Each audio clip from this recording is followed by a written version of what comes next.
গল্প ব্রেকফাস্ট। ব্রেকফাস্টকে কি ডিনার বলা যায়? শুনতে অবাক লাগলেও অবশ্যই যায়। শুধু যায় না, বলা উচিত।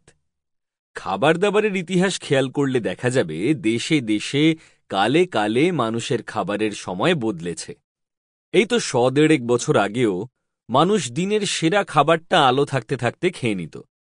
রাতের বেলা আলো ছিল মহার্ঘ, আর অন্ধকারে ভালো ভালো খাবার খেতে কে চায়? যা খাচ্ছি তা যদি ঠিকঠাক চেখে দেখার সঙ্গে চোখেও না দেখতে পারি, তবে মন ভরে না। 16 শতকে ইউরোপে দিনের সেরা খাওয়াটা খাওয়া হতো বেলা 11টা নাগাদ। ঘুম থেকে উঠেই মানুষ খাই খাই করত কিনা জানা নেই, তবে করলেও টুকটাক যা খেত তাকে বলা হতো স্ন্যাপ বা স্ন্যাক। শব্দটা ডাচ শব্দ স্ন্যাকেন থেকে এসেছে, অর্থ চিবানো। এই 11টার সময় বড়লোক গরিব নির্বিশেষে যে খাওয়াটা খেত তার নাম ছিল ডিনার। মজার ব্যাপার, এই ডিনার শব্দের মূলে রয়েছে ফরাসি শব্দ ডিজনার বা ডেজুনে, যার মানে উপবাস ভঙ্গ করা বা ব্রেকফাস্ট। বুঝুন কি গেরো। বড়লোকদের ক্ষেত্রে এই ডিনার চলত প্রায় ঘন্টা 2-3 ধরে। খাওয়ার সঙ্গে আলাপ আড্ডা, ব্যবসার কথা সব হতো এই ডিনারেই। এই প্রসঙ্গে বলি, ডিনার সেরেই লন্ডনের অভিজাতরা ছুটতেন গ্লোব থিয়েটারে নাটক দেখতে, কিন্তু নাটক শুরু হতো দুপুরের পরপরই। যাতে জায়গা মিস না হয়ে যায় তাই তাঁরা তাদের চাকরদের আগে পাঠিয়ে দিতেন চেয়ার ধরতে। নিজেরা ডিনার সেরে ধীরে সুস্থে আসতেন।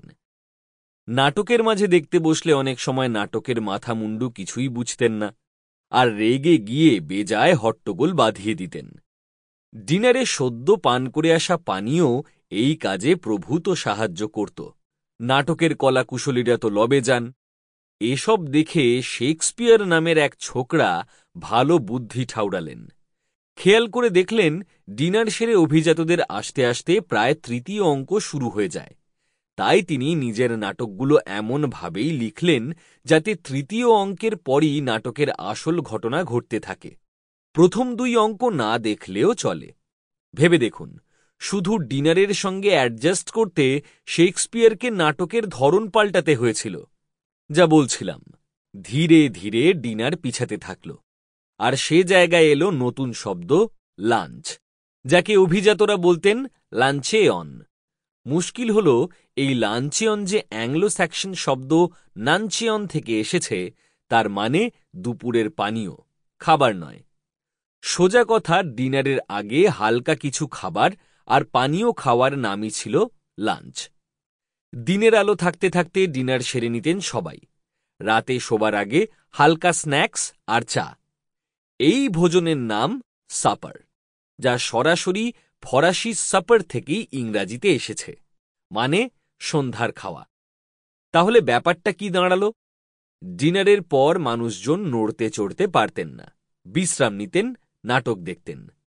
রাতের হালকা খাওয়া খেয়ে বন্ধু বান্ধব নিয়ে সান্ধ্য ভ্রমণে বের হতেন। আর তা থেকেই ইংরেজিতে প্রবাদ এসেছে, after dinner rest a while, after supper walk a mile. কফির বিশ্বজয় সে অনেক কাল আগের কথা, প্রায় 1200 বছর হবে। ইথিওপিয়ার দক্ষিণ পশ্চিমে কাফা প্রদেশের এক মেষপালক পাহাড়ে তার ভেড়াদের ছেড়ে দিয়ে ঝিমুচ্ছিলেন। ভেড়ারাও ঝিমুতে ঝিমুতে ঘাস চিবাচ্ছে। হঠাৎ তিনি দেখলেন 4-5টা ভেড়া যেন ভেড়ার পালের মধ্যে থেকেও অন্যরকম আচরণ করছে, বেশ চনমনে উত্তেজিত ভাব। ব্যাপার কি?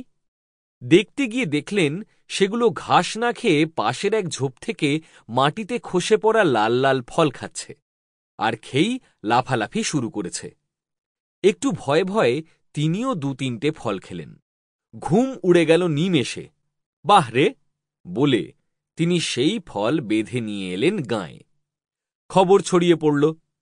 কাছেই ছিল খ্রিস্টানদের এক মঠ।